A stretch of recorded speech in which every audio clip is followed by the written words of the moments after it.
সৌদিতে কনফারেন্সে শুরু করেও মাসে হাজার হাজার রিয়াল লাভ করা যায় শুধুমাত্র একটি ব্যবসা থেকে, আর সেটা হচ্ছে সবজি ব্যবসা। অনেকেই ভাবে সৌদিতে শুধু কনস্ট্রাকশনের কাজে টাকা আসবে, কিন্তু আকাঙ্ক্ষা হচ্ছে এই ছোট ব্যবসাতে।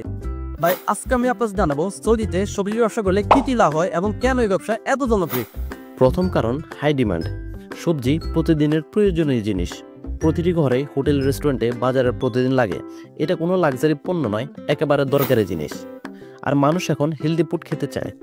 মাংস, ফাস্টফুডের চেয়ে সবজির ব্যবহার বাড়ছে, এবং দেশে বিদেশে সারা বছরই বিভিন্ন রকম সবজির চাহিদা থাকে। অনেকেই তো এখন ভেজিটেরিয়ান বা ডায়েট ফলো করে, তাই সবজির হাই ডিমান্ড। দ্বিতীয় কারণ, কম পুঁজিতে করা যায়। বড় জায়গা লাগে না, ছোট জমি বা ছাদে বাগান থেকে শুরু করা যায়।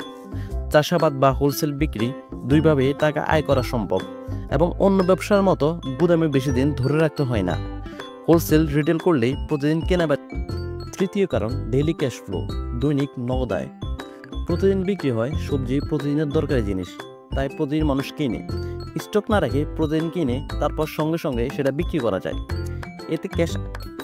ডিমান্ড অনুযায়ী সবজি কিনুন।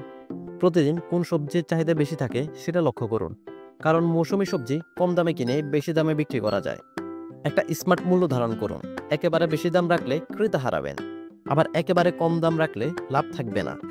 তাই আশেপাশের দোকানের চেয়ে সামান্য কম দাম রাখলে ক্রেতা বেশি আসবে। গ্রাহক ধরে রাখার জন্য ভালো ব্যবহার করুন, এতে ক্রেতা বারবার আসবে। তাই গ্রাহকের বিশ্বাস অর্জন করুন। প্রথমে ছোট আকারে শুরু হলেও পরে এটা বড় ব্যবসায় রূপ নিতে পারে, যেমন বড় রেস্টুরেন্ট, চেইন সরবরাহ, কোল্ড স্টোরেজ তৈরি, কিংবা নিজস্ব ট্রাক দিয়েও ডেলিভারি করতে পারবেন। তাহলে বুঝতে পারছেন সৌদিতে সবজি ব্যবসা শুধু লাভজনক নয়, এটা হতে পারে আপনার জীবনের নতুন পথ।